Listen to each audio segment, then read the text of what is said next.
Salut, c'est Hawaii Estelle. Bienvenue dans The Spot, le podcast qui met en lumière des parcours de vie et sans langue de bois. Tout d'abord, nous espérons que vous allez bien, ainsi que vos proches, en cette période inédite.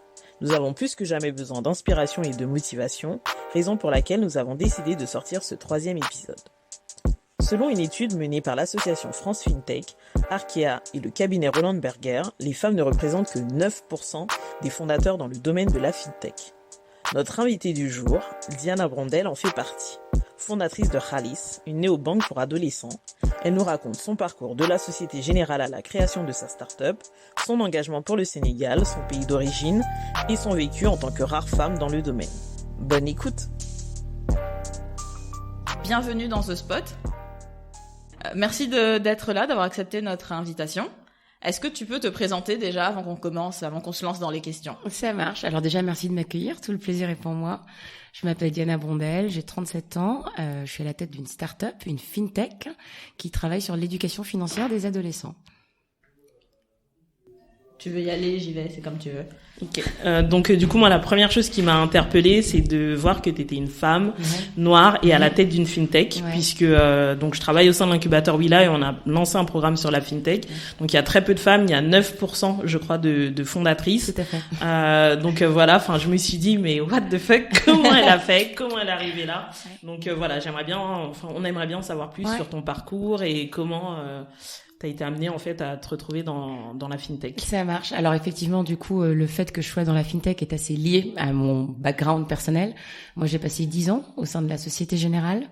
J'ai fait d'abord l'inspection générale pendant 7 ans, donc à conseiller la direction générale, travailler dans le monde entier sur toutes les verticales de métiers. Et là aussi, il n'y avait pas beaucoup de diversité. Et ensuite, j'étais directeur de cabinet de toutes les activités à l'international du groupe Société Générale. Donc, j'accompagnais les 2 patrons du COMEX, du comité exécutif, qui donc gérait à la fois l'Afrique, l'Europe, l'Asie et des transversales métiers type assurance, leasing et location automobile. Et donc en fait finalement le fait que je sois tombée dans la FinTech, c'est vraiment un petit peu c'est pas le fruit du hasard, c'est un peu la continuité. Moi, la manière dont je le présente régulièrement, c'est que ce que je fais aujourd'hui est vraiment à l'intersection de ma vie personnelle et de ma vie professionnelle. Donc étant banquier, c'était très naturel pour moi. À partir du moment où j'avais formulé et décidé de sauter le pas pour lancer une entreprise, d'aller dans un secteur plutôt que je maîtrisais, donc celui de la FinTech.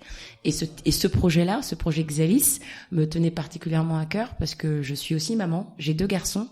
Et en fait, j'ai des garçons qui sont fantastiques, mais globalement, que vous leur donniez 2 ou 20 euros, ils ont l'impression qu'ils ont le même pouvoir d'achat. Et donc, je me suis dit, mais pourquoi ne pas créer un outil que j'aimerais utiliser moi-même en tant que parent pour éduquer financièrement les enfants. Et en itérant, je me suis rendu compte que j'étais pas la seule maman à être un petit peu démunie parfois pour parler d'argent avec ses enfants. Et donc, je me suis dit que j'allais créer un outil pour toutes les familles. D'accord. Et juste pour revenir sur ton parcours qui commence par la finance classique, si on peut dire ça comme ça. Moi, j'ai travaillé en banque finance aussi, et c'est vrai que souvent j'ai entendu, mais pourquoi tu vas dans ce domaine? Il n'y a pas beaucoup de femmes, il n'y a pas beaucoup de personnes issues de la diversité. Donc, quel conseil tu donnerais aux personnes qui ont envie de se lancer, mais qui sont freinées par ces questions justement, qu'est-ce qui fait que toi tu y as été même si il n'y avait pas beaucoup de personnes qui te représentaient?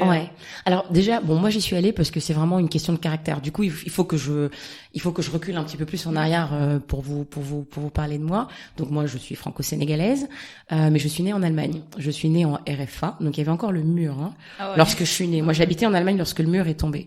Et en fait, lorsqu'on est en Allemagne et qu'on grandit en Allemagne, quand il y a un mur, globalement, on est sur des mentalités encore plus étriquées, j'ai envie de vous dire, que celles auxquelles on est confronté aujourd'hui. Et moi, il y a une anecdote que je raconte, alors ça rend les gens fous, mais quand je prenais le bus pour aller à l'école, les petits enfants allemands me demandaient combien de temps j'avais mis pour mettre du charbon sur moi pour être noire. Voilà. Tous les matins. Exactement. 2-3 heures. Non, mais c'était l'Arlésienne. Et en fait, et donc c'est vrai, aujourd'hui, ça nous paraît complètement inconscient, mais c'est vrai que finalement, je pense que c'est quelque chose qui est rentré très tôt dans ma construction mentale. Moi, je dis toujours, en fait, si je suis à un instant T, à un endroit T, c'est que j'y ai ma place. Et c'est pas parce que il y a pas d'autres personnes comme moi, qui ne sont pas dans ces instances que j'ai pas vocation ou j'ai pas envie d'y aller. Ça a des limitations, hein. Je vous dis pas que effectivement, même au sein de la Société Générale, Moi, j'ai eu des moments un petit peu pénibles, notamment où lorsque j'arrive m'installer 6 mois au Kazakhstan pour faire une mission, qu'on se tourne vers mon adjoint pour lui dire, ah super, chef de mission, il fait, ah non, c'est la petite blague là en fait, qui est la bosse. Donc effectivement, ça arrive tout le temps, mais je pense qu'il faut pas se freiner. C'est-à-dire, moi, le conseil que je donnerais aux gens, c'est pas parce qu'il n'y a pas d'autres personnes qui l'ont fait que vous ne pouvez pas le faire. Et c'est drôle, sur ce que tu disais, tu définis comme banquier à la Société Générale. Ouais, tout à fait. Parce que du coup, tous les corps de métier, quel que soit ce qu'il fait, est considéré comme un banquier, ou une banquière d'ailleurs. Oui, à partir du moment où on bosse dans une banque. Alors, ça dépend. Mais en fait, à la base, c'est vrai que quand on bosse dans une banque, peu importe qu'on soit plutôt sur ce que j'appelle les centres de profit ou les fonctions de support, on travaille tous à faire opérer, chacun dans nos périmètres respectifs, la banque. Moi, je me considère comme banquier, pas parce que effectivement j'étais un senior banqueur qui allait déjeuner et dîner avec des clients et signer les deals, mais plutôt parce que on était un petit peu de l'autre côté pour s'assurer que la banque était correctement articulée, que les process étaient bien en place, que tout était optimisé, et donc on travaillait sur des choses extrêmement terre à terre comme faire des revues comptables, jusqu'à définir des stratégies, faire des roadmaps, faire des acquisitions, faire des cessions d'entités. Donc finalement embrasser toute la panoplie du métier de banquier. Et sauter le pas quand on quitte une maison aussi grande que la Sogé, je pense que ça doit être un peu confortable quand même. Ouais. Et sauter le pas pour se dire, je vais lancer ma boîte. Alors, psychologiquement, comment ça se passe? Ouais, non mais alors c'était un parcours particulièrement pénible, surtout pour mes patrons. Non, et en fait c'est vrai que surtout l'inspection générale, c'est un corps. C'est quelque chose d'assez particulier. En fait, c'est pas un état dans l'état, mais c'est quelque chose d'à part. Un quart du comité exécutif de la Société Générale est passé par l'inspection générale. Déjà, on rentre à l'inspection générale sur concours. C'est un peu surprenant de se dire. Même à la Sogé. À l'inspection. Ah oui, d'accord. Ouais, que l'inspection générale, et celui de la Société Générale est le seul corps qui fonctionne encore par concours. Parce que pendant très longtemps, c'était là où se repliaient les gens qui avaient raté l'ENA. Donc lorsqu'on avait raté l'ENA, on devenait inspecteur. D'accord. Et donc il y a ce côté un peu corps, formel, jusque dans les années 2000, le dress code était uniforme, c'était costume noir, chemise blanche, voilà, c'est vraiment un esprit de corps.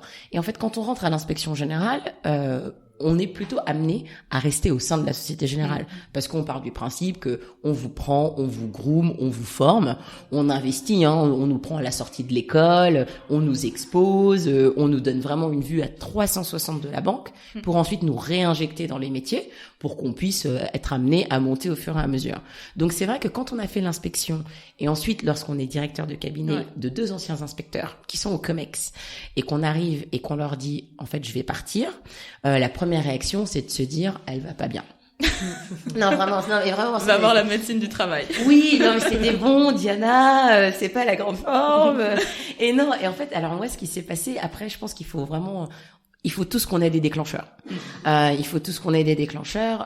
Moi, un de mes déclencheurs personnels, c'est-à-dire moi, un événement qui m'a tétanisé, c'était les attentats de novembre 2015. Moi, ça m'a vraiment glacé le sang. Moi, je me rappelle, tout le week-end, je suis pas sortie de chez moi. Je suis restée terrée, j'ai refusé d'emmener mes enfants au parc. J'ai même interdit à mon mari d'aller faire des footings. Et donc, le dimanche soir, il m'a dit, comment tu vas faire pour aller bosser demain? Je lui ai dit, je vais y aller, j'ai pas le choix. Mais un peu comme tout le monde, un peu tétanisé, avec les écouteurs dans les oreilles, mais pas de musique. J'ai fait une semaine sans sortir parce que je travaillais pas. Ah tu vois. Et en fait, moi, ça m'a vraiment tétanisé. J'étais vraiment pas bien. Et j'ai dit à mon mari, je pense au bout de 15 jours, quand on devait être fin novembre, début décembre, je lui ai dit, écoute, en fait, tu sais quoi? Maintenant, on vit dans un monde dans lequel la violence, finalement, elle vient s'inviter jusqu'au pas de notre porte. On l'a toujours vu, on la voit à la télé, on se dit ah là ils ont pas de chance, les autres ils se font bombarder. Et puis là en fait on se dit on rentre dans une espèce de semi-anarchie. Moi je déposais mes enfants à l'école, il y avait les vigies pirates avec les armes et je me dis mais mon Dieu, dans quel monde vit-on? Et donc mon mari m'a dit tu vas faire quoi? Tu vas rester terré à la maison et plus sortir? Je vais lui dire non. Par contre, vu que quand je pars le matin, je suis pas sûre de rentrer chez moi le soir. Il faut que quand je pars de chez moi, je sois sûre de faire un truc qui m'éclate. Et donc, il m'a dit, OK. Donc là, il s'est dit, ouh là là, ma femme has a crisis. Et il m'a dit, OK, tu veux faire quoi? Je lui ai dit, écoute, moi, j'ai toujours voulu monter une boîte. J'avais cette idée-là en filigrane de me dire, tiens, la fintech, c'est hyper intéressant. On avait regardé un peu le sujet, forcément, en tant que banquier. Et c'est toujours, pourquoi les autres? Et moi, je lui ai dit, pourquoi pas moi?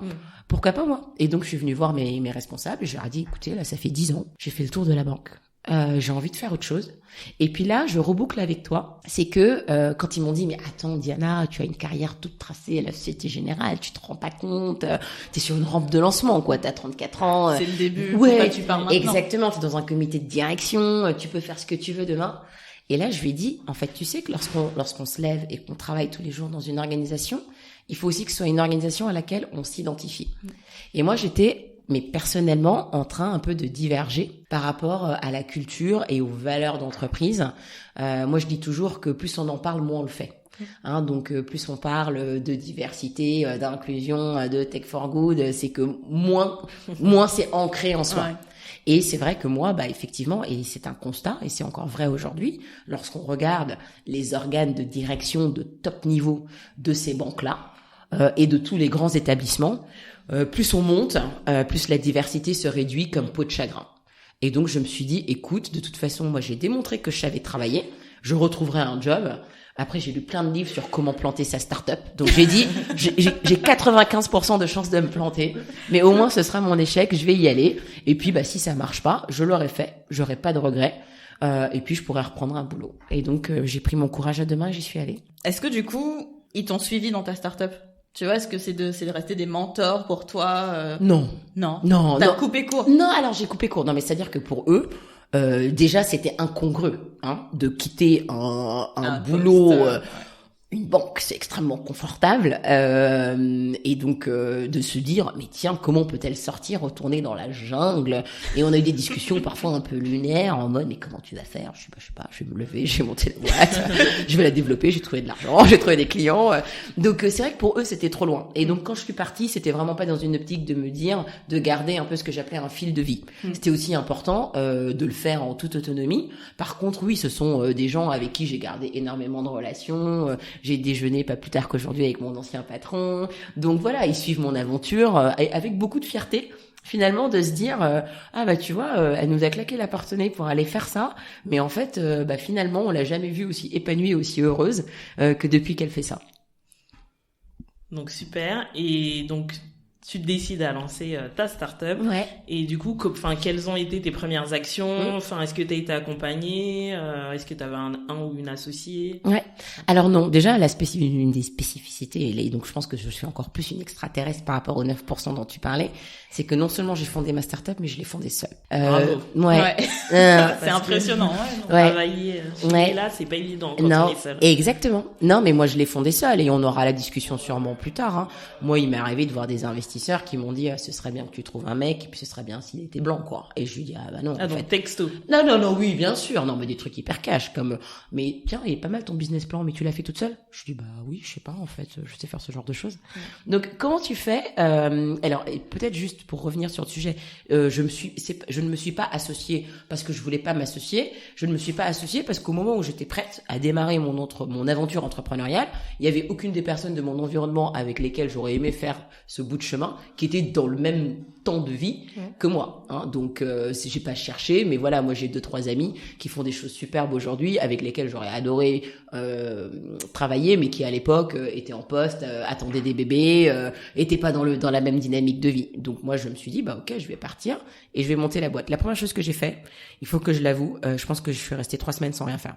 Il fallait vraiment que j'atterrisse de 10 ans de vie professionnelle. Oui. Donc allez, on va dire que les 3 premières semaines, j'ai à peu près rien fait. Franchement, 3 semaines sur un ratio de 10 ans. Ouais, non, c'était fait. Franchement. Et je suis même pas partie en vacances parce que comme je suis partie en plein d'années scolaires, fallait quand même que j'emmène mes enfants à l'école et que je les récupère le soir. Mais c'était vraiment 3, ça va. C'était 3 semaines. C'était 3 semaines et en fait, ce qui s'est passé, c'est que finalement, on m'a obligée à accélérer beaucoup plus vite parce que moi j'aurais bien glandé 2-3 mois pour attendre. Et en fait, donc je quitte mon job fin octobre, novembre ça passe. Et début décembre, j'ai un de mes copains qui étudiait au MIT qui me dit tiens au fait ton idée de start-up ça en est où, est-ce que t'avances? Je lui dis attends, je t'ai parlé de l'idée, là je me pose, permets-moi d'atterrir de 10 ans de vie professionnelle chargée, puis là je vais me lancer pour la structurer. Il me dit écoute moi j'ai un trigger pour toi, le MIT organise chaque année un concours de start-up mondial où tout le monde postule en ligne, on choisit les 10 meilleurs projets. Et on vous fait venir, on fait un bootcamp avec finalement tout le staff du MIT, les responsables de la chaire entrepreneuriale. Donc, ce serait bien que tu postules. Et donc, en fait, quand on vous propose de postuler à un concours du MIT, vous êtes obligé de passer un peu la seconde en termes de formalisation et de dire ok, voilà. Et puis bon, après c'est comme tout. Moi, je dis toujours, il y a qu'à mes enfants que je dis l'important c'est de participer. Moi, je préfère gagner. Mais bon, après voilà, on dit pareil. Voilà. Après, faut pas le dire à des jeunes enfants, mais voilà. Et donc je me suis dit ok, qu'est-ce qu'il faut que je fasse pour faire partie des top 10. Donc là j'ai commencé à me dire ok, globalement tu veux construire une néobanque pour tes ados, donc tu avais identifié des briques. Donc là j'ai commencé à chercher les contacts, dire ok tiens, du coup qui dit néobanque dit il me faudra déjà une app, un design, qu'est-ce qu'elle va faire, ok, il faut des gens pour la coder. Ok, il faut une infrastructure bancaire parce que c'est une néobanque, c'est régulé. Donc voilà, commencer à identifier mes briques et me dire tiens, je vais me prendre un prestataire pour faire ça. Et puis là, je me dis attends Diana, ton idée là, elle est top, mais le problème c'est qu'il y a que des gens qui te veulent du bien, qui te disent qu'elle est top. Et je me dis comment on va faire? Donc là, j'ai monté mon premier focus group. À toute seule. Ouais, j'ai monté j'ai rameuté mes potes, je leur ai payé l'apéro la veille, je suis allée voir quelqu'un qui était chez Danone pour faire une grille d'entretien, et j'ai réuni 25 jeunes que je connaissais pas, avec leurs parents, en leur disant, et j'avais fait faire des maquettes par un maquettiste, en leur disant, écoutez, moi je vais lancer une néobanque pour vous. Du coup, voilà ce que j'imaginais dedans. Est-ce que ça correspond à vos attentes, à vos besoins? Et donc, on a commencé à itérer, il y a des choses qu'ils ont validées, des choses qu'ils m'ont demandé de rajouter. Ensuite, on a fait la même chose avec les parents. C'est de dire, écoutez, moi, je vais lancer une fintech pour vos enfants. Je vais créer un compagnon du quotidien. Par contre, ce sera pas gratuit parce que moi, je crois pas au modèle du puits sans fond où on se posera de générer des revenus à horizon, Inch'Allah. Et de dire, voilà, par contre, c'est payant. Du coup, qu'est-ce qu'il faut que j'embarque dans la proposition de valeur pour que vous ayez envie de payer? Et on a itéré comme ça. Et en fait, j'ai monté un COMEX des ados qui m'accompagne depuis mars 2017, alors que j'ai déposé les statuts de la boîte en avril 2017. Et en fait, tout ce qui a été fait a vraiment été fait avec eux parce que je trouvais que c'était compliqué de construire un produit, forcément avec un prisme de parents déjà, pour les jeunes, en se substituant à eux. Sans jamais leur poser la question de dire, est-ce que ça vous convient? Est-ce que ça correspond? Donc voilà, donc ça c'était l'étape 1. Donc ils me disent, ouais, c'est super, faudrait faire ça comme ça. Donc très bien. Ensuite, on commence à construire un business plan, pour dire, comment on fait pour passer de l'idée à la matérialisation effective? Globalement, combien ça coûte pour construire cette solution? Quelles sont les compétences complémentaires aux miennes? De qui ai-je besoin de m'entourer? Donc voilà, on identifie ses besoins. Et puis ensuite, on part en levée de fonds pour chercher de l'argent. Et j'ai fait ma première levée de fonds en début d'année 2018, toute seule, avec un réseau de business angel, en usant mes baskets dans Paris et ailleurs, en écrivant un nombre incalculable de mails, en prenant beaucoup de refus. Les gens qui me disaient « Non, mais attends, ton truc va jamais marcher ». Et puis, de temps à autre, je rencontrais des gens qui me disaient « Mais en fait, t'as une vision incroyable, c'est génial, je vais te suivre. » Justement, j'aimerais revenir sur ce que t'as dit au tout début, parce que t'étais déjà dès le début dans une logique entrepreneuriale, le fait de faire un focus group, alors qu'on voit quand on est dans l'accompagnement, souvent les gens ne pensent même pas à tester leur marché, ne serait-ce que sur un micro-groupe. Donc en fait, comment ça se fait que tu avais déjà ces réflexes? Est-ce que dans ta famille, tu as des personnes qui sont entrepreneurs ou des amis? Non, j'ai aucun entrepreneur dans ma famille. Mais du coup, ça t'impressionne pas? Non, mais en fait, clairement. Non, alors j'ai pas d'entrepreneur. Alors moi, j'ai beaucoup lu. Vraiment, c'est-à-dire que je savais que je comprenais la banque et que je maîtrisais la banque, mais très clairement, l'entrepreneuriat, c'était quelque chose de complètement nouveau pour moi. Et c'est aussi pour ça que j'avais participé à ce workshop du MIT, parce que ce que je disais aux gens en rigolant, c'est bon, j'ai gagné mes galons de banquier, mais mes galons de l'entrepreneuriat, il va falloir quand même que je les acquière. Donc, participer à ce workshop, donc pour la petite histoire, donc j'ai fini dans les 10 finalistes. Je suis pas là. Donc on a fait ce workshop, c'était très bien, et globalement à la fin du workshop, ça durait 3 jours, c'était au Chili, et la responsable de la chaire entrepreneuriale du MIT, elle est venue, elle m'a pris par la main, elle m'a dit écoute, et j'avais pas encore posé les statuts, donc c'était vraiment juste l'idée, elle m'a dit tu vas rentrer à Paris, tu vas créer la boîte, elle dit parce que ton truc est génial, ça va cartonner. Et donc je suis rentrée, j'ai créé la boîte. Et pour te répondre, moi vraiment ce que j'ai fait, c'est que j'ai beaucoup lu. Et après, j'ai beaucoup discuté. Alors une fois que j'avais décidé de me lancer dans l'entrepreneuriat, très clairement, j'ai beaucoup sollicité d'autres entrepreneurs. Des gens qui avaient déjà monté une boîte, qui étaient en train de monter des boîtes. Et c'était pas tant vraiment pour leur gratter des choses, c'était vraiment plus pour comprendre, quoi. Pour comprendre, pour discuter. Et moi, typiquement, quelque chose que je fais et que les gens ne font pas en France, et je pense que les gens ont tort, c'est que vous savez, les gens pensent que lorsqu'ils parlent de leur idée, on va leur voler leur idée. Oui. Non, mais vraiment. Ouais, non, je l'entends souvent, c'est typiquement français. C'est vraiment très français. En fait, une idée, c'est 5% du boulot. Après, il faut l'exécuter et la mettre sur le marché. Et moi, les gens m'ont souvent dit, tiens, Diana, on est quand même assez surpris par la liberté avec laquelle t'expliques ce que t'as envie de faire, parce que c'est aussi en discutant avec les gens que les gens, ils alimentent ta réflexion.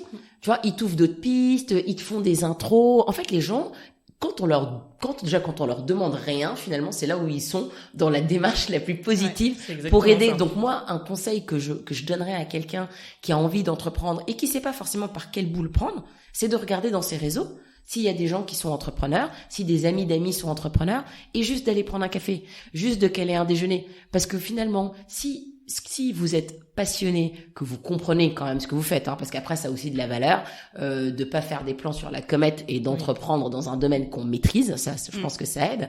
Mais les gens en fait, ils sont prêts à vous aider, ils sont prêts à vous aiguiller, et en plus il faut aussi laisser le temps de la maturation, tu vois. Et donc je pense qu'il faut être dans une logique d'apprentissage continu. Faut apprendre tout le temps. Moi, j'ai lu un nombre incalculable de livres et j'ai commencé par des choses extrêmement basiques, comme créer sa boîte pour les nuls. Non, mais alors je l'ai pas fini parce que moi après il y a des trucs. Mais voilà. Mais c'est de dire, voilà, il faut s'alimenter, il faut documenter, il faut lire. Et voilà, moi un truc que j'ai fait par exemple tout au début de mon aventure entrepreneuriale, maintenant j'ai beaucoup moins le temps, c'était d'assister à des événements. Des témoignages d'entrepreneurs, des feedbacks, et de voir un petit peu qu'est-ce qui existe comme type de structure, qu'est-ce qui n'existe pas. Et puis moi j'ai commencé à me faire accompagner par un accélérateur structuré en janvier 2018. Où je suis rentrée au Swave, oui. Donc l'accélérateur à FinTech de Paris & Co. Et moi quand j'ai vu l'appel à projet, je me suis dit ah ouais, en fait il me faut ça, parce que ce qui était très difficile dans la FinTech, c'est que il y avait des incubateurs, mais le problème des incubateurs multisectoriels, c'est qu'ils sont pas forcément pertinents sur toutes les verticales. Dans la FinTech, contrairement à d'autres types d'activités, on est quand même dans une activité très réglementée, et donc on peut pas faire n'importe quoi. Donc il faut quand même bien comprendre, avoir les bons points d'entrée, les bons points d'appui. Et donc quand j'ai vu qu'il y avait cet incubateur, le Swave, qui se créait, j'ai postulé dans la première promo et j'ai été prise et je suis rentrée en janvier 2018. Et donc ça m'a apporté vraiment déjà des locaux, et puis un accompagnement au quotidien sur mes problématiques, beaucoup de quick win, quoi. Et donc, moi, j'aimerais revenir sur la partie financement. Ouais. Du coup, là, pareil, t'avais pas du tout de réseau dans le domaine. Alors, si, mais en fait, j'ai forcément levé auprès de mon réseau. Alors moi, alors ça, c'est un truc qui est important. Et, il faut qu'on parle des réseaux pour les femmes. Parce que c'est clé. Moi, je suis quelqu'un, j'ai toujours énormément networké, mais pas par intérêt, vraiment par de caractère. Moi j'adore les gens m'intéressent, tous les profils m'intéressent, et c'est une discussion que j'ai régulièrement avec mon mari, et mon mari me dit c'est quand même drôle parce que parfois je vais à des dîners avec des gens qui font des choses complètement différentes. En fait, moi j'ai beaucoup de plaisir à découvrir les gens et à être avec les gens, et pas pour leur demander quelque chose, mais c'est vraiment créer un lien authentique avec les gens. Mais ça prend le temps, il faut prendre le temps de le faire, surtout quand on est une femme, quand on est une mère, quand on bosse, on a quand même beaucoup de choses à faire, et donc on prend pas forcément le temps. Et donc un réseau, ça se construit de manière désintéressée, authentique et dans la durée. Et donc moi forcément, j'ai un réseau parce que moi depuis j'ai envie de dire depuis mes études, j'ai toujours été dans cette logique-là de réseau, et il y a des gens que j'ai pu solliciter à un moment ou à un autre pour une idée, pour une intro, parce qu'ils étaient connectés avec quelqu'un dans leur réseau LinkedIn qui m'intéressait, au bout de 10 ans. Voilà. Et là, en fait, je pense que ça c'est aussi vraiment très important de dire, il faut pas fréquenter les gens de manière intéressée, il faut d'abord fréquenter les gens de manière totalement désintéressée, nouer des relations de confiance, travailler sur le temps long, Et donc effectivement, c'est aussi comme ça que par capillarité, ton réseau s'étoffe. Donc moi, je dois dire que j'ai un très très bon réseau, et donc j'ai mécaniquement levé dans mon réseau. Mais j'ai pas uniquement levé dans mon cercle proche, quoi. Oui. Voilà, j'ai levé dans mon réseau élargi. Moi, il y a des personnes qui ont mis dans ma boîte que j'avais perdu de vue, que j'avais pas vu pendant 6 ans, avec lesquelles j'ai redéjeuné, qui m'ont dit bon, c'est quoi ton truc, monte, c'est génial, je suis pas, voilà, c'était vraiment, mais c'est du réseau, très clairement, c'est du réseau. Donc t'es passé que par des business angels. Exactement. Voilà. Ouais, j'ai fait que des business angels. Et en tout, t'as levé combien Ouais, alors on a fait un tour de table de 500 000 €. C'est pas mal pour un premier tour de table. Ouais. Sachant qu'à souvent les gens commencent avec la love money. Ouais. Oui. Et c'est plutôt 50 000, je pense. Ouais, c'est ça. Alors après, moi, j'ai aussi investi beaucoup d'argent personnel dans ma boîte. D'accord. Voilà. Ça peut aider. On parle de ta boîte depuis tout à l'heure, mais on n'a jamais pris le temps de se poser vraiment dessus. Déjà, tu dis que c'est une néobanque. Ouais. Donc, quelle est la nuance pour toi entre néobanque et banque? Ouais, alors en fait, une néobanque, c'est une banque 100% mobile. Donc, il n'y a pas de point de contact physique. Donc, tout se fait par téléphone, par smartphone interposé. Ça, c'est la première différence entre les néobanques et les banques. Ensuite, les néobanques et les banques n'ont pas les mêmes agréments. Elles peuvent pas faire les mêmes choses. Une néobanque, dans la majorité des cas, toutes les néobanques qui opèrent aujourd'hui sur le marché français et dans le monde, font des paiements, du transactionnel, du quotidien. Donc, c'est un compte, une carte, et je t'accompagne sur ton day-to-day, sur tes flux transactionnels. Et donc, pourquoi elles font ça? Parce qu'elles ont des agréments et où elles sont adossées à un tiers qui ont des agréments dits d'établissement de paiement. Donc, on ne fait que du paiement. Alors qu'une banque, c'est un établissement de crédit. Et donc, une banque peut vous faire des prêts plus structurés. Vous avez une agence, des montages financiers complexes et beaucoup plus compliqués. Donc, on n'a pas la même palette d'offres entre une néobanque et une banque, mais on n'a pas non plus le même agrément. Et puis, du coup, effectivement, les néobanques, c'est vraiment, c'est les banques. Alors, je sais plus si on est dans le 4.0 ou dans le 5.0, mais voilà, c'est customer centric. On est sur l'expérience, on traite un pain point, on a des propositions de valeur qui sont extrêmement claires. On n'a pas vocation à embrasser tous les besoins. On identifie une niche et ou un secteur où on est en train d'imaginer une innovation. Alors qu'une banque, surtout en France, les banques sont dites universelles et donc elles servent du client état institutionnel à la TPE, au pro, en passant au particulier et même le jeune, quoi. Du coup, tu t'es lancé aujourd'hui dans toute la pédagogie financière pour les adolescents. Ouais. Est-ce que tu te vois aller au-delà? Parce que globalement, je sais pas toi, mais moi-même en tant qu'adulte, des fois il y a des moments où je me dis, ok, en fait, je gère mon argent n'importe comment. On ne m'a jamais vraiment appris à le faire. Et avoir un accompagnement même à mon âge, ça serait pas de trop en fait. Non, je ne suis pas comme toi parce que j'ai travaillé en banque finance, donc je gère très bien. Alors qu'avant j'étais hyper dépensière. C'est vrai. Mais ça m'a calmée. Non, mais alors ta question est hyper intéressante. Nous, on a eu beaucoup de demandes d'adultes en disant mais attendez, nous non plus, on n'a pas été éduqués financièrement, on n'est pas forcément à l'aise par rapport à l'argent, aux choses de l'argent. Par exemple, il y a quelque chose, c'est un choix qu'on a fait dans l'application.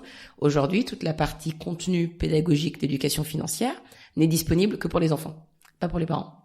Et on a des parents qui nous disent mais en fait, vous savez, nous aussi, il y a certaines notions sur lesquelles, à partir du moment où on a une app pour accompagner notre ado, on pourrait imaginer avoir à la fois du contenu partagé et ou du contenu qui soit aussi adapté pour nous. Donc, c'est quelque chose qu'on pourrait envisager. J'ai pas envie d'en faire un fer de lance et ou de le mettre dans ma roadmap, tout simplement parce que une de mes expressions favorites, c'est qui trop embrasse mal étreint. Et je pense que c'est toujours important d'être le meilleur possible dans la proposition de valeur, dans la cible de clients qu'on essaye d'adresser, et de ne se poser la question de la diversification qu'une fois qu'on a démontré qu'on est déjà extrêmement pertinent et pointu sur ce qu'on fait. Du coup, moi, j'ai une question sur le nom. Ouais. Dans plusieurs articles, j'ai lu que Xalis, c'était argent en Wolof. Ouais. Et je voulais savoir, là encore, c'est quand même... C'est couillu. Couillu. Ouais, bien sûr. Je voulais pas chercher un autre mot, mais d'utiliser du Wolof, surtout dans un milieu comme la finance où on disait les choses sont encore... Voilà. Donc, pourquoi avoir pris ce risque? Parce que finalement, c'est une prise de risque. Ouais. Non, mais alors ça, c'est un peu, là, on est vraiment sur de la personnalité et du caractère.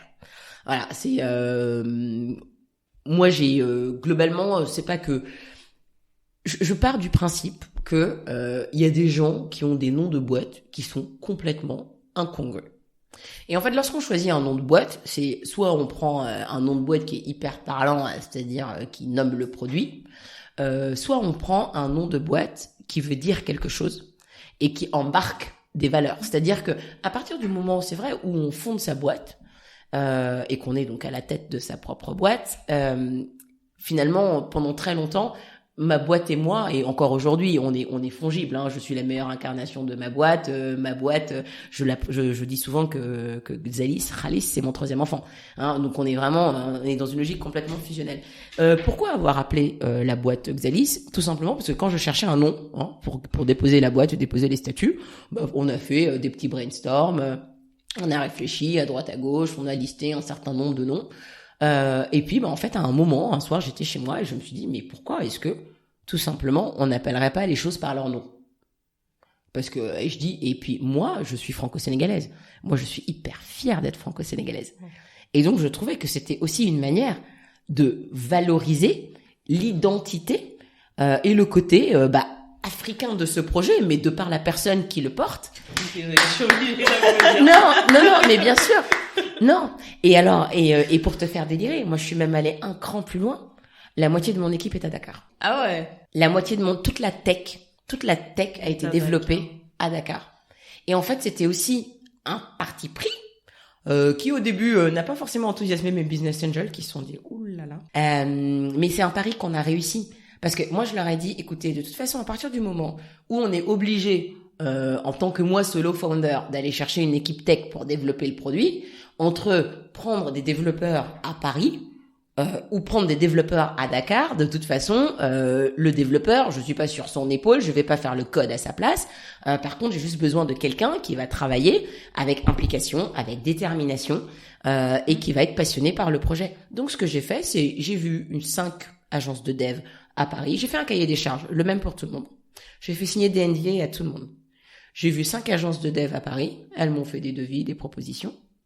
Et j'ai appelé un de mes copains qui travaille dans un incubateur à Dakar. Je lui ai dit, écoute, est-ce que tu peux me trouver les 5 meilleures agences de dev d'app à Dakar? Il me dit, pourquoi? Je lui dis, écoute, je vais lever un peu d'argent, je vais développer mon app. Et en fait, je vais les mettre en concurrence. Et donc, j'ai pris l'avion, j'ai fait signer des NDA à 5 boîtes, j'ai pris l'avion, je suis allée passer 15 jours à Dakar. J'ai vu les gens, je les ai éliminés, je les ai revus, on a travaillé, et puis j'ai trouvé mon champion. Et en fait, on a vraiment travaillé la main dans la main. Et c'est une immense source de fierté pour moi en tant que franco-sénégalaise de dire, j'ai pas à choisir, j'ai pas à être écartelé, hein, on est ce qu'on est. Mais à partir du moment où on monte sa propre boîte, donc ça veut dire qu'on a envie de créer de la valeur. Et donc, on peut créer de la valeur et en France et en Afrique. Hein. Et c'était aussi un pied de nez pour dire que on prenait pas forcément les compétences les plus faibles dans les pays du Sud, type un service client ou des choses qu'on fait classiquement en disant, ah là là, attends, ce sont pas des jobs assez capés pour les pays du Nord. C'est de dire non, on va prendre une tech, on va développer toute une innovation d'usage à destination des pays développés et tout ça, ce sera fait depuis Dakar Plateau. Et c'est ce qu'on a fait. Franchement, bravo. Franchement, non, mais vraiment bravo. Ton nom, du coup, tu le prononces Xalis? Ouais, Xalis. Est-ce que tu changes la prononciation en fonction? Bien sûr. Ouais, non, bien sûr. Non, mais je peux pas dire Xalis quand je suis à Dakar. Ouais, non, en plus, c'est même pire que ça. C'est qu'en fonction des gens à qui je parle. Non, mais oui, non, alors, on prononce Xalis.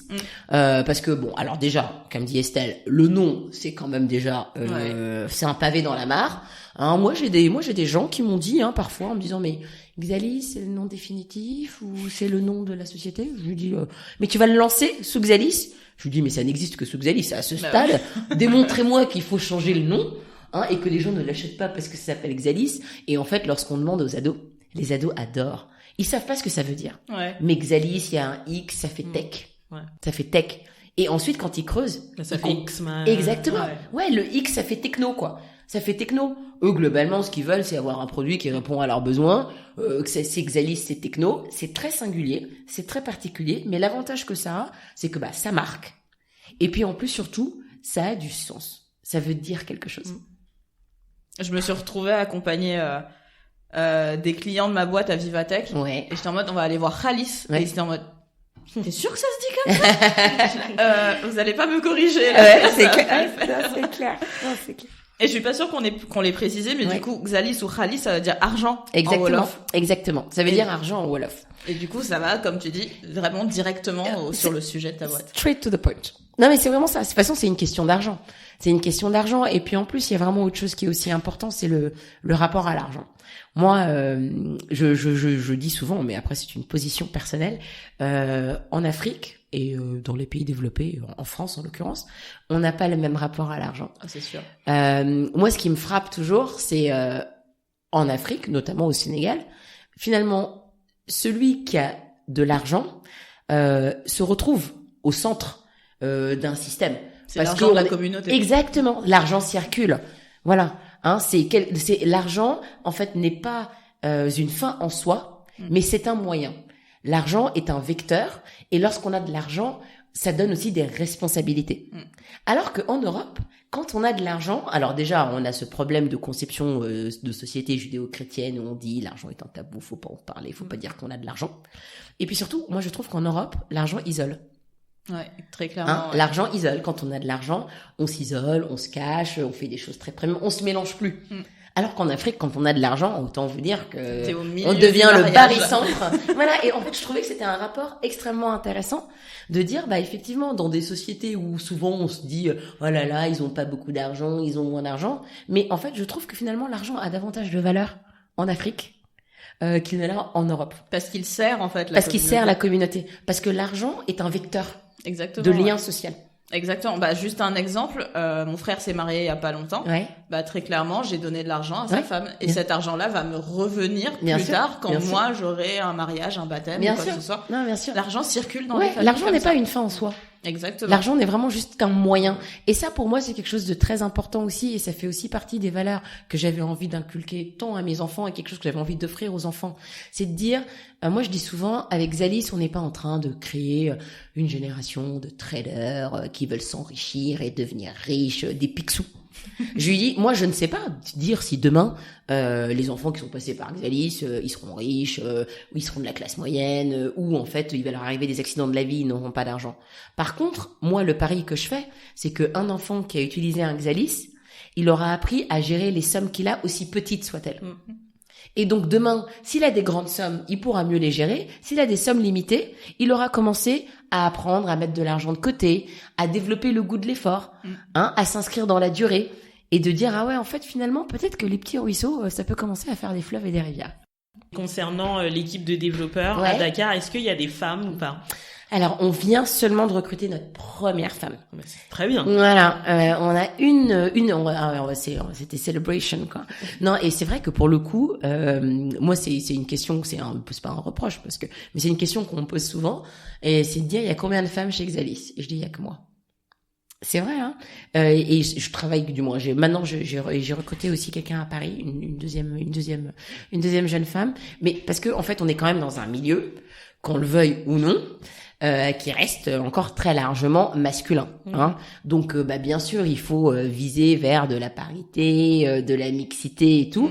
Mais en fait, à un moment, factuellement, on a juste besoin des compétences pour avancer. Et c'est vrai que le milieu de la start-up, qui dit start-up dit quand même prise de risque extrêmement élevée. Généralement, malheureusement encore, les hommes sont beaucoup plus risk-takers que les nanas qui vont être un peu plus risque-adverses. Pour se venir une start-up, c'est travailler tard, pas forcément gagner des 1000 et des 100, avec un niveau de risque extrêmement élevé. Donc il y en a de plus en plus, il y a de plus en plus de femmes qui arrivent, mais c'est vrai que la dominante, les contingents sont encore largement masculins. Oui. Je crois que le chiffre de femmes dans la fintech, c'est 33%. Exactement. Donc, à tous les postes ? Ouais, si tu prends au global. Et en fondatrice de start-up, 9%. Ouais, c'est vraiment pas beaucoup. Je crois que tu avais une question sur... Ah si, l'événement qui avait été organisé par... par Emmanuel Macron. Donc, est-ce que tu veux en parler, nous dire pourquoi, pour toi, c'était important d'y participer, parce que... c'est pas le cas de tout le monde, il y a des petites controverses, donc quel est ton point de vue, si t'as envie d'en parler? Non, mais alors déjà avec plaisir. Bon, dans l'absolu, moi j'étais ravie d'y participer parce que l'intime conviction qu'a formulé le président de la République, à la fois de la France et celui du Ghana, et que je partage, c'est que il faut changer le narratif entre la France et l'Afrique. Il y a encore aujourd'hui une vision un peu erronée, misérabiliste de l'Afrique, des Africains, de l'histoire des Africains. Moi, je suis la première, et il m'arrive encore des trucs que je trouve complètement inadmissibles. Alors moi, pour la petite histoire, donc je suis mariée avec un Français, mes enfants sont métis, et donc la double culture est très importante. Moi, quand ils sont en France, j'ai envie qu'ils se sentent français, et quand ils partent au Sénégal, j'ai envie qu'ils se sentent sénégalais. J'ai pas envie qu'ils se sentent tiraillés. Je considère qu'ils sont chez eux. Ils sont plus chanceux que nous, parce qu'ils sont chez eux encore plus 2 fois, quoi. Ils sont encore plus riches que nous. Et mais moi, il m'arrive encore des choses que je trouve complètement inadmissibles. Un jour, j'ai déposé, alors je vais vous taire l'arrondissement où j'habite, mais un jour, j'ai déposé pour rendre service à mon mari. Voilà, j'ai un mari un peu bordélique, donc il me dit, tu peux me déposer des costards. Bien sûr, il m'avait pas mis les bonnes vestes avec les bons pantalons, donc j'arrive, je dépose. La dame me dit, au fait, excusez-moi, mais là il manque une veste. Je lui dis, attendez, je repars à la maison, je reviens. Vous savez ce qu'elle me dit? Elle me dit, tenez, vous pouvez rendre ces cartes de visite, je les ai trouvées dans la poche dans la poche du costume de votre patron. Mais bien sûr. Voilà, donc bon. Après, donc elle me dit, bon, par contre, on règle à la dépose. Alors quand c'est mon mari qui dépose, on a changé de pressing, hein, finalement. Mais quand c'est mon mari qui dépose, on règle jamais à la dépose. Ouais. Mais moi, elle me dit, vous pouvez régler à la dépose. Pas de bol. Genre carte muette. Elle me dit, c'est une nouvelle carte. Je me dis, oh là là, elle commence vraiment à me chauffer. Elle. Voilà. J'ai des enfants. En plus, alors moi, j'ai des enfants qui sont très clairs. Ils ressemblent à des Sud-Américains, mais je vous assure, c'est les miens. Mais un jour, je les emmène chez le coiffeur. Et le coiffeur me dit, comme moi j'ai toujours beaucoup travaillé, j'ai toujours eu des nounous, ce sont toujours des nounous qui ont emmené mes enfants chez le coiffeur. Là, il se trouvait que j'ai emmené mes propres enfants chez le coiffeur. Et le coiffeur se tourne vers moi en me disant, je vous connaissais pas, ça fait longtemps que vous les gardez? Je lui dis oui, depuis leur naissance, à peu près, peut-être même un petit peu avant. Ouais, un peu avant. Ouais. Et en fait, mois à peu près. Et donc tout ça pour dire que c'est vrai qu'aujourd'hui, il y a encore beaucoup de clichés, qui ont la peau dure.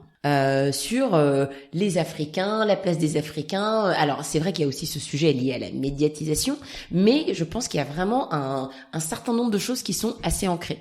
Donc pour revenir sur l'événement du président, je trouvais que c'était une belle avancée. Après c'est pas parfait, mais je trouvais que c'était un bon point de départ de dire pour sortir finalement de la France-Afrique et pour un peu changer nos relations et que ce soit pas toujours la France et l'Europe qui donnent des aides, qui perfusent l'Afrique, et de dire mais comment on fait pour finalement se mettre dans une relation de confiance, d'y associer la diaspora. Donc moi j'ai trouvé ça, je trouve que c'était une bonne initiative parce que ça permettait, c'était pas tant finalement pour mettre en visibilité la diaspora comme ils l'ont annoncé, parce que finalement moi j'avais même des amis qui étaient là, je savais même pas qu'ils étaient là, je les ai pas vus, mais je trouvais que c'était une manière d'honorer, si je puis dire, et de valider en fait la présence et la place de la diaspora dans le débat, et de dire effectivement c'est pas la France qui va expliquer comment l'Afrique va vivre, c'est pas les Africains qui sont restés en Afrique, c'est une histoire qu'il faut écrire tous ensemble, et la diaspora a un rôle majeur à y jouer, parce que nous en fait on est les meilleurs ponts finalement entre la France, l'Europe, le reste du monde et nos pays d'origine.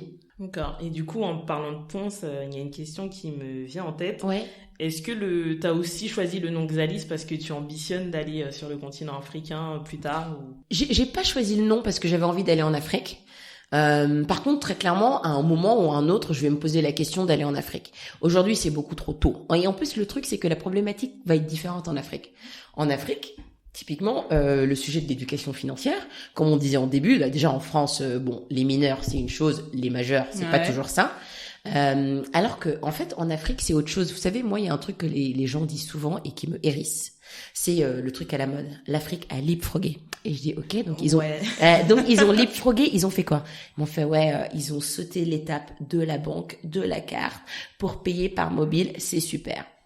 Et je lui dis oui, mais en fait formellement, il y a combien de gens qui sont bancarisés en Afrique? 15-20%. Et en fait, moi, je trouve pas ça satisfaisant. Et du paiement mobile, et tout le monde dit c'est de l'inclusion financière. Je fais, c'est un moyen de paiement qu'on met à disposition. Mais pour inclure, c'est aussi donner des moyens et accès à des choses un peu plus structurées, comme un compte en banque, comme un compte d'épargne, comme du crédit, comme du financement. Mais pour faire ça, il faut que les gens existent et soient dans le système bancaire, soient identifiés, qu'on sache combien d'argent ils reçoivent, combien d'argent ils dépensent, pour les accompagner à construire des budgets et pour les aider à épargner. Donc en fait, tout ça pour dire que je pense que le sujet de l'éducation financière est encore beaucoup plus fort finalement en Afrique, mais là, la priorité à adresser, ce serait pas tant les mineurs, ce serait peut-être déjà les majeurs, les entrepreneurs, voilà, les femmes dans les zones rurales, les éleveurs, toutes celles qui font de l'agriculture, qui créent des business pour survivre, pour subvenir à leurs besoins, et ce serait donner finalement des outils d'éducation financière à ces personnes-là. Parce que, en fait, les gens n'ont pas de compte en Afrique pour 2 raisons. La première, c'est effectivement, souvent, ils ne rentrent pas forcément dans les conditions dans les critères d'ouverture de compte bancaire, mais c'est aussi parce que ils ne connaissent pas forcément.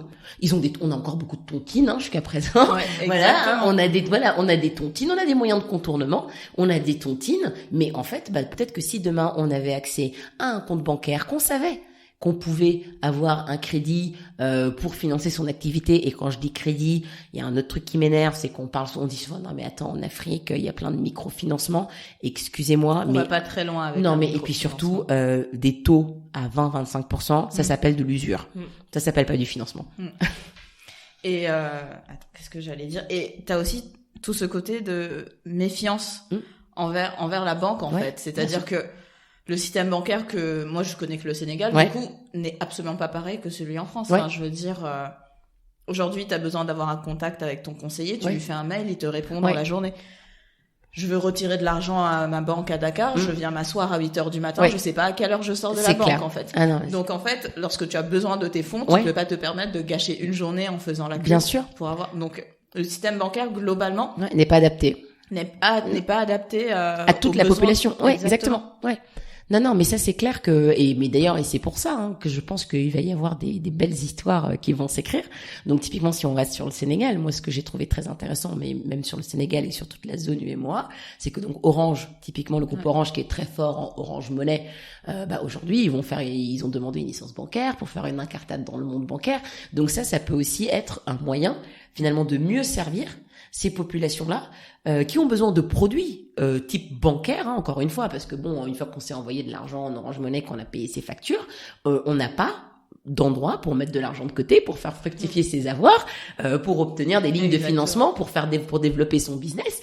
Donc ça peut aussi créer finalement tout un nouveau pan de marché pour des personnes qui aujourd'hui, certes, elles ont leapfrogué, elles payent par mobile, mais elles ne sont pas bancarisées. Mais du coup, tu vas probablement être amené à lever des fonds auprès de VC. Ouais. Et est-ce que tu as déjà une stratégie? Parce que justement, il y a ce souci où les femmes n'ont que 3% des financements. Et du coup, est-ce que tu as déjà commencé à réfléchir à cette question? Le fait, encore une fois, on en revient, que tu sois une femme et noire, parce que je repense, par exemple, à la cofondatrice d'Optimiam, qui racontait qu'en fait, à un moment donné, elle a dû arrêter d'aller au rendez-vous financier. Ouais.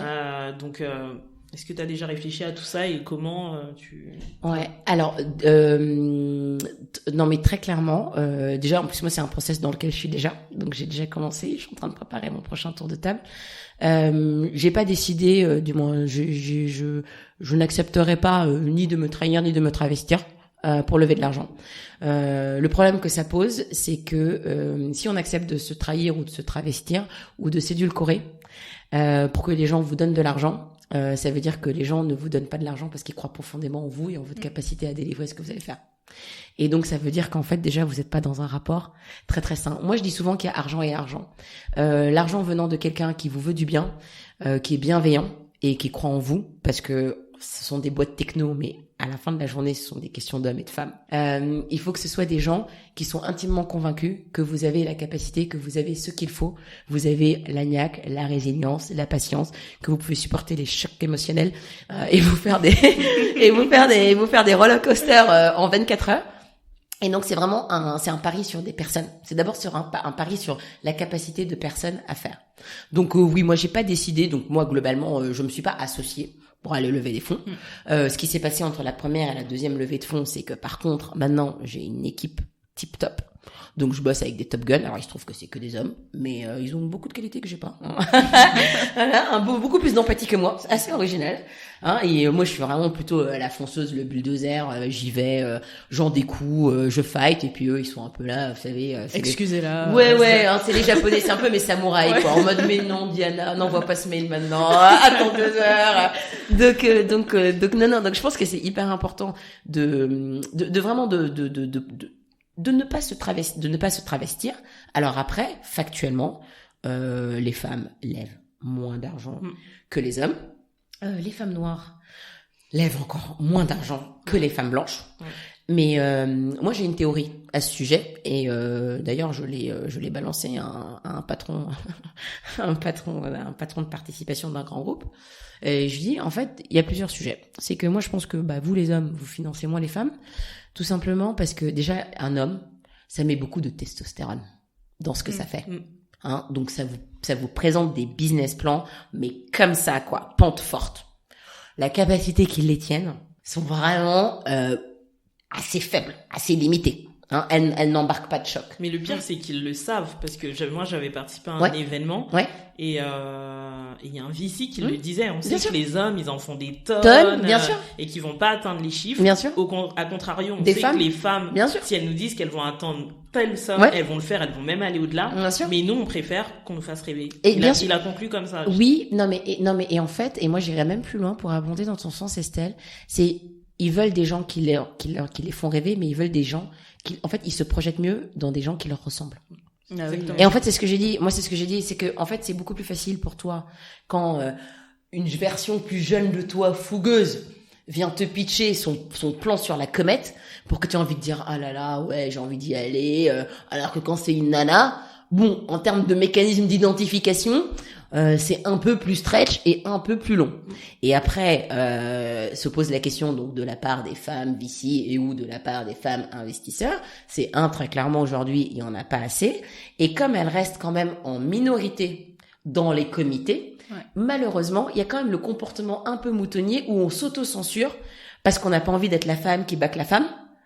Et en fait, on est dans un cercle hyper vicieux. Mais parce que là tout le monde va aller se pendre et prendre une corde. C'est pas si pire. Il y a quand même, et il faut les dénicher. Il y a des gens dans l'écosystème qui ont la capacité de s'affranchir de ça. Hein, j'ai envie de citer Marie Eklund. Exactement. Qui ont la capacité de s'affranchir de ça, qui ont la capacité de miser, d'accompagner. Et en fait, c'est seulement en répétant, qu'il y en aura un nombre de plus en plus élevé. Et que demain, se faire financer un projet lorsqu'on est une femme ou un homme ne devienne plus un sujet et que la seule chose qui vaille et qui prime soit la qualité intrinsèque des projets. Ok. Et du coup, on a parlé accompagnement, financement, et l'autre brique que je trouve, c'est mon avis personnel qui est négligé, c'est la responsabilité des médias et donc la représentation, puisqu'on a besoin de rôle modèle, c'est prouvé. Et donc, toi, quel est ton rapport avec les médias?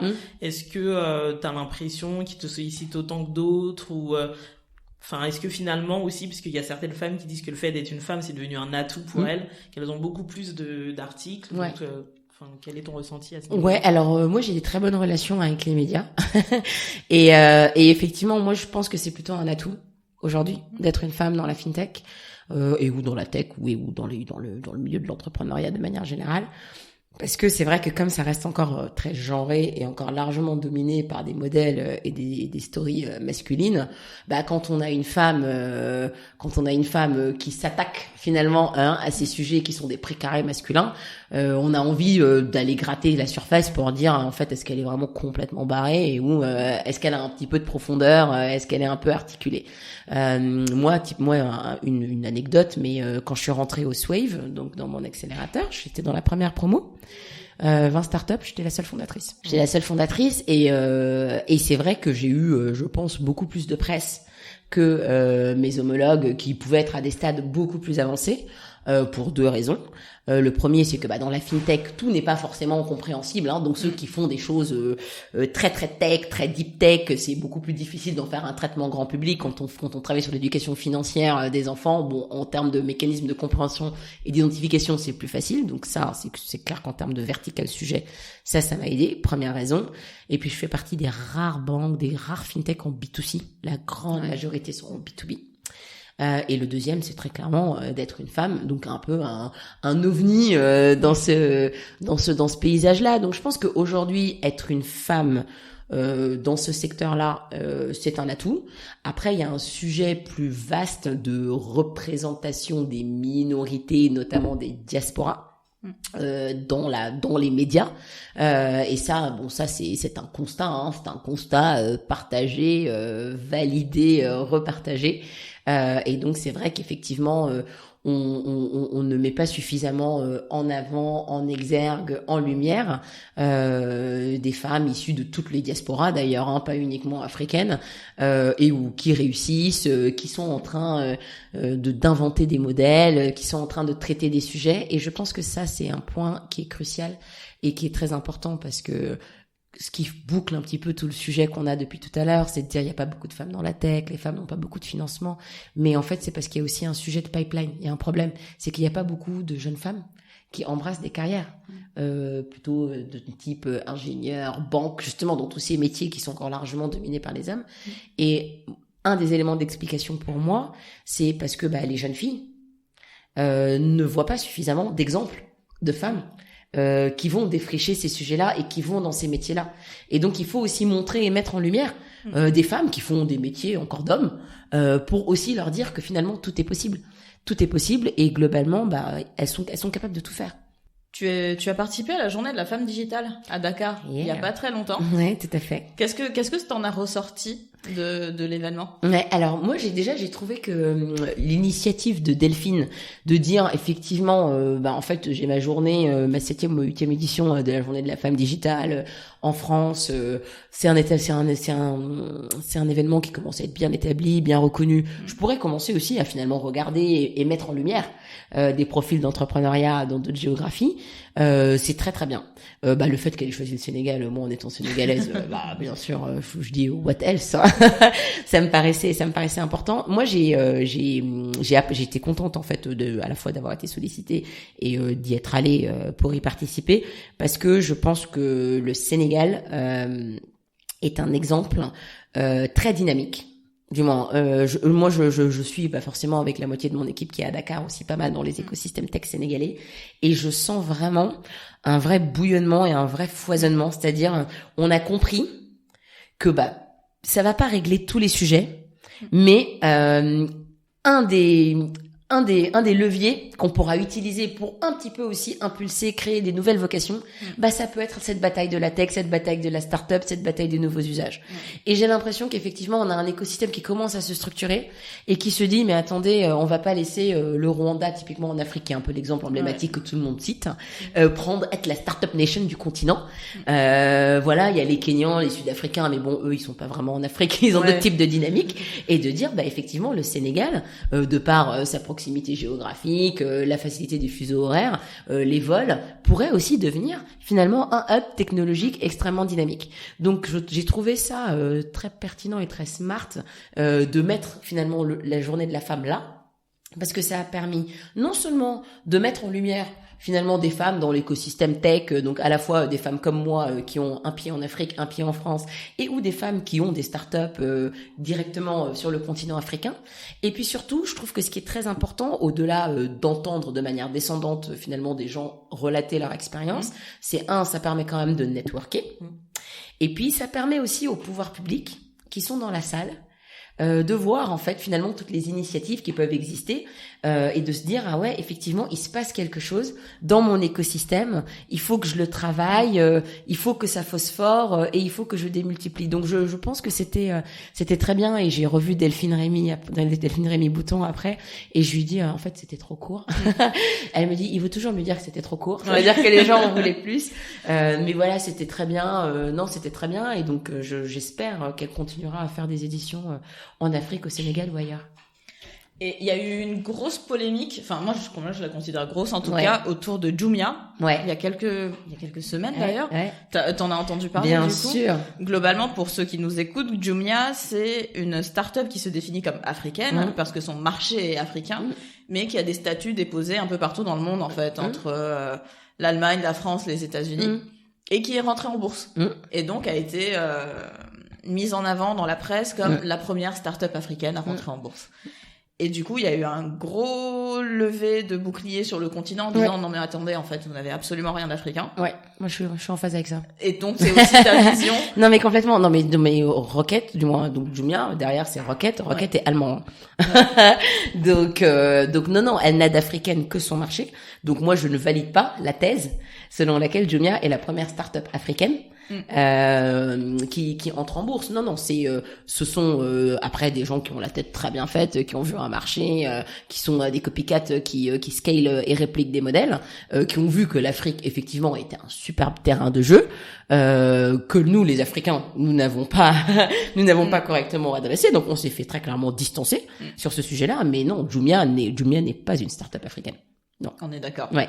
Non, absolument pas. Complètement fan.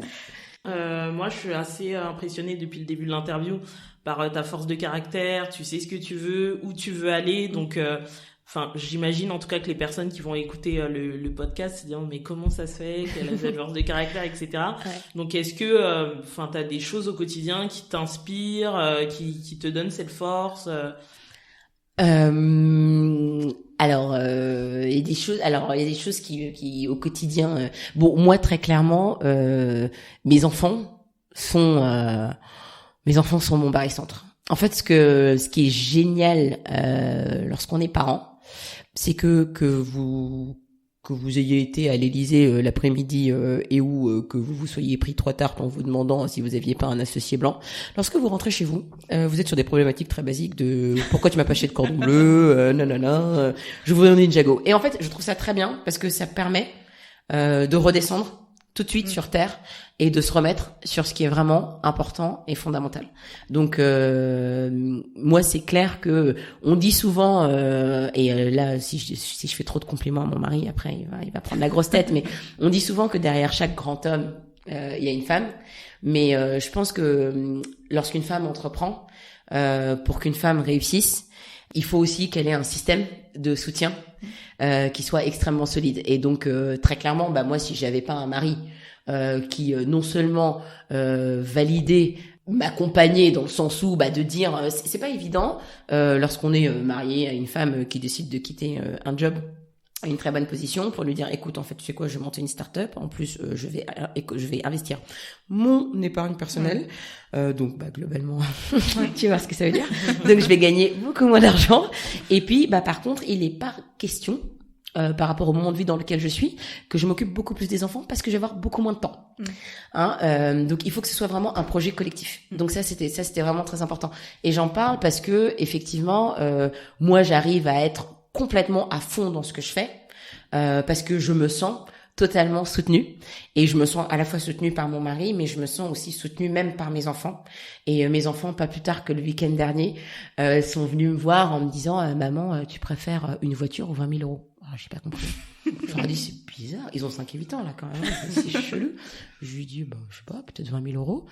Et il me dit et donc le grand se tourne vers son petit frère et lui dit ok, si on gagne Fort Boyard pour maman, on va prendre le cash.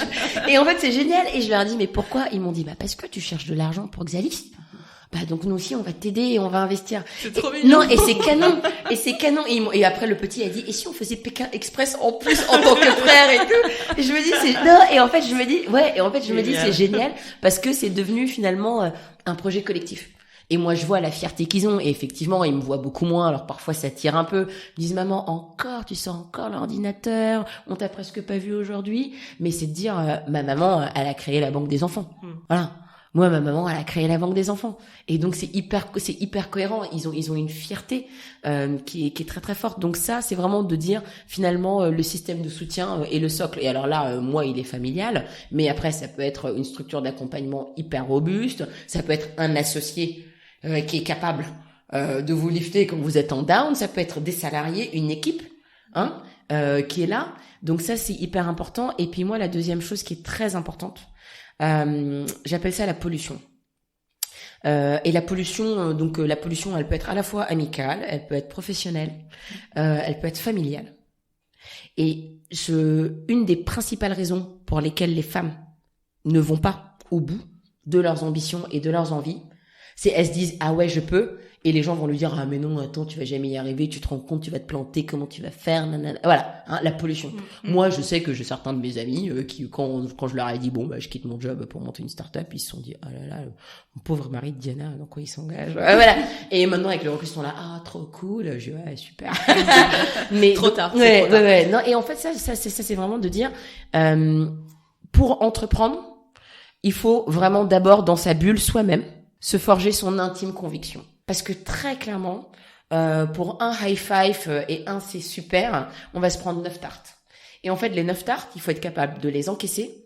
Et ce qui est très difficile lorsqu'on a un feedback négatif, c'est de faire la part des choses.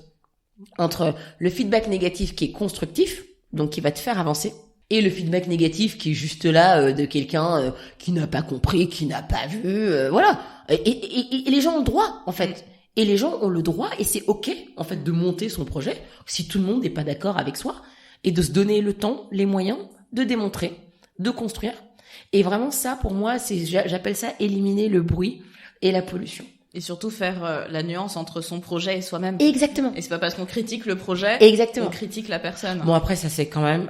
ça, c'est extrêmement difficile. Ouais, je sais. Mais parce que les gens ont tendance à croire que leur projet, c'est leur bébé. Donc... Oui, mais c'est sûr. Et en fait, c'est vrai que ça l'est. Et c'est vrai que ça l'est. Non, mais parce que c'est vrai que ça aussi, c'est un autre truc. Moi, je vois parfois des jeunes entrepreneurs, à l'inverse, tu vois, qui viennent, qui te disent ah ouais j'ai envie de monter une start-up, mais j'appelle ça les start-upers basket.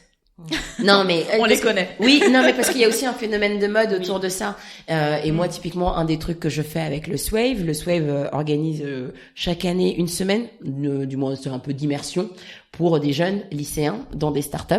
Et donc moi l'année dernière j'ai reçu pendant une semaine chaque matin pendant 2 heures des jeunes lycéens pour parler de la start-up, pour parler de l'entrepreneuriat. Et moi, les 2 questions qu'ils me posent, c'est est-ce que tu gagnais plus d'argent avant ou maintenant ? Je leur dis avant. Donc déjà là, ils me disent bizarre. Ah ouais. Et la deuxième question, c'est de dire est-ce que tu travailles plus maintenant ou avant ? Et je leur ai dit je n'ai jamais autant travaillé de toute ma vie, alors que Dieu sait que vraiment j'ai déjà beaucoup travaillé. Parce que c'est du non-stop. Et ce qui est vraiment difficile, mais après c'est ce que je trouve le plus passionnant, c'est que il faut incarner par la valeur et par l'exemplarité. Si moi je me lève pas tous les matins et que je donne pas le maximum, comment je vais faire pour fédérer des gens, des équipes, des prestataires, des partenaires, des investisseurs pour qu'ils arrachent ma boîte à ma place? Ça n'existe pas. Le faire pour toi, exactement. Moi j'avais une dernière question pour toi. Est-ce qu'il y a un sujet qui te tient à cœur et sur lequel personne te pose jamais de questions? Est-ce qu'il y a un sujet qui me tient à cœur? Non, écoute, non, globalement, les gens m'interrogent et m'interpellent à peu près sur tout. Ouais. Non, une question que je trouve finalement assez agréable et qu'on me pose pas tant que ça, alors que il y a quand même beaucoup de questions genrées. C'est quand les gens m'interviewent sur mon parcours d'entrepreneur et ou sur ma boîte, les gens ne me demandent pas trop, et je trouve ça très bien, comment je fais pour gérer mon équilibre vie familiale, vie personnelle. Exactement. Voilà, donc ça c'est finalement c'est assez agréable de dire peut-être que c'est pas un sujet lorsqu'on entreprend.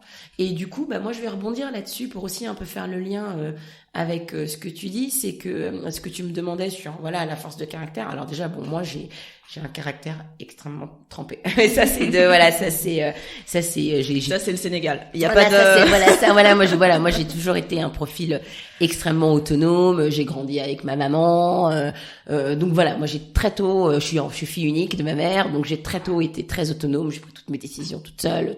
Toujours avancé, très discipliné, donc très carré, très organisé. Donc ça, je pense que déjà ça aide. Après, le bruit, la pollution, c'est de dire et pour ça, il faut bien se connaître. C'est-à-dire, il faut se connaître, il faut s'accepter, hein, avec ses défauts et ses qualités. Il y a des choses sur lesquelles on peut travailler et puis des choses sur lesquelles on peut pas changer. Donc voilà, il faut s'accepter, être bien avec soi-même. Et puis moi, ce qui m'aide aussi beaucoup, c'est vraiment, comme je disais, donc à la fois mes enfants, mais typiquement moi, quelque chose que je fais qui est très important pour moi et sur lequel je ne transige pas. Moi, j'accompagne mes enfants tous les matins à l'école. Moi, je ne prends pas de réunion avant 9h15. Parce que je sais pas être, comme j'ai déposé à 8h30. Et c'est peu importe si je me suis couchée à 2h du matin, 3h du matin, toujours le matin, je me lève. Je les vois parce que je trouve que c'est hyper important. C'est ma manière, c'est mon mojo, pour démarrer ma journée. Et donc, finalement, quand on démarre sa journée avec ses problèmes d'enfant, bon, parfois on se fait engueuler parce qu'on n'a pas fait les devoirs, on n'a pas géré, on a mis le mauvais goûter, etc. Et en fait, je trouve ça hyper bien parce que c'est de dire, ok, ça c'est fait. Et donc moi j'ai une orga tous les matins, c'est moi qui m'occupe de mes enfants. Et puis la règle générale, le soir avec mon mari on plouffe à 19h pour savoir qui peut relayer la nounou à 20h. Donc voilà, ça je pense que c'est vraiment hyper important. Et puis après il faut aussi de temps à autre savoir s'extraire. De son quotidien, de son boulot. Donc moi comme toutes les filles, j'ai ma bande de potes, j'ai ma bande de copines. Voilà, on est capable de parler d'autres choses, on fait d'autres choses, on revient sur nos problèmes du quotidien. Donc voilà, donc ça je pense que c'est vraiment hyper important d'avoir plusieurs dimensions. Moi parfois je sature. Et quand je sature, c'est quand je dis je continue à regarder mes mails, mais je refuse de travailler et je dis j'ai envie de lire un livre. Et pendant 24 heures, 48 heures, je me plonge dans un bouquin, je fais une pause mentale. Mais en fait, ça me régénère. Et après, je peux repartir. Et justement, est-ce que tu as un livre à conseiller? Comme tu as dit que tu as beaucoup lu au moment où tu entreprenais. Ouais. Est-ce qu'il y a un livre qui t'a marqué en particulier Pour monter ma boîte? Ouais. Non. Non. Franchement, sur l'entrepreneuriat... Après, j'ai pas encore tout lu. J'ai encore des livres là qu'il faut que je lise. Non, j'ai pas un livre en particulier qui m'a marqué. Pour monter ma boîte, qu'est-ce qui m'a le plus aidé? J'essaye de réfléchir de toutes les ressources que j'ai pu utiliser. Moi, je pense que c'est vraiment les discussions. Ouais, ce que j'allais dire. Vraiment, c'est rencontrer, itérer.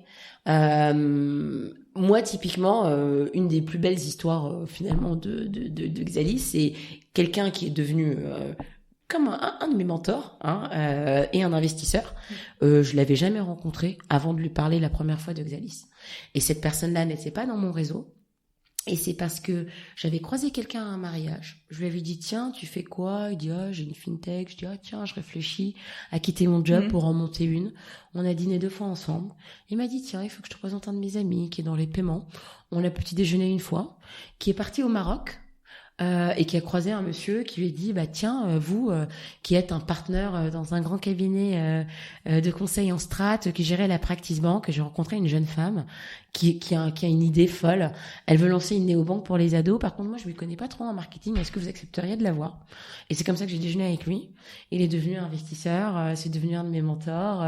Voilà, et c'est un soleil et qui du coup donne avec beaucoup de générosité en disant voilà, un peu comme la manière dont on cultive son réseau, c'est de dire je donne pas en me posant la question de ce que je vais récolter, je prends le plaisir en donnant, on s'ouvre en s'ouvrant, exactement, en s'ouvrant, en donnant. Et donc c'est vraiment en itérant comme ça qu'on fait ça. Et du coup, s'il y a une dernière chose que je peux dire, je suis très bavarde, mais j'en profite aussi pour faire passer un peu des messages, c'est les filles, allez networker.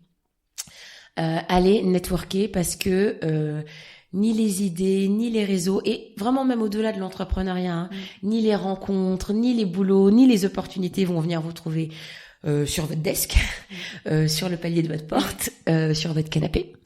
Donc il faut être dehors. Et alors c'est chronophage, ça prend du temps, mais un des moyens aussi il s'agit pas de supplanter les hommes, mais juste de prendre place. De représenter dans tous les espaces la place qu'on est. On représente la moitié de l'humanité, donc factuellement si on était matheux on pourrait se dire qu'on pourrait être dans la moitié de tout. Exact. C'est aussi aller dans les cénacles, dans les cercles où il y a encore aujourd'hui beaucoup trop d'hommes, et justement dire voilà, il y a des femmes, tisser des réseaux de femmes, parce que ça aussi c'est très important, les hommes ils se tirent vers le haut, ils se promeuvent les uns les autres, mais par mimétisme, comme on disait, par identification, par réseau. Il faut aussi que les femmes se structurent et créent des appels d'air pour des femmes Ça, c'est aussi très important. Et pas refermer la porte derrière elle. Exactement. Et ne pas dire, je suis arrivée, j'ai morflé, il va t'arriver la même chose que moi. Voilà. Et de dire, justement, est-ce que toutes les étapes par lesquelles je suis passée pour en être là aujourd'hui sont normales? Si je réponds par la négative, ça veut dire que j'ai une responsabilité personnelle pour que ça se reproduise pas. Et moi, ce que je dis régulièrement, parce que malheureusement, il y en a des femmes comme ça qui ferment la porte derrière elles. Même parce qu'elles ont tendance à croire qu'il y a qu'une seule place aussi. Oui, mais alors après, moi, je les dédouane. Je ne fais pas que leur taper dessus. Je les dédouane parce qu'elles sont encore trop peu nombreuses au top. Pour pouvoir impulser un vrai changement de fond. Et moi, ce que je dis souvent aux femmes, et puis de manière générale, c'est de dire ne le vois pas forcément par ton prisme de voilà ma propre carrière, elle est moins méritante que moi, etc.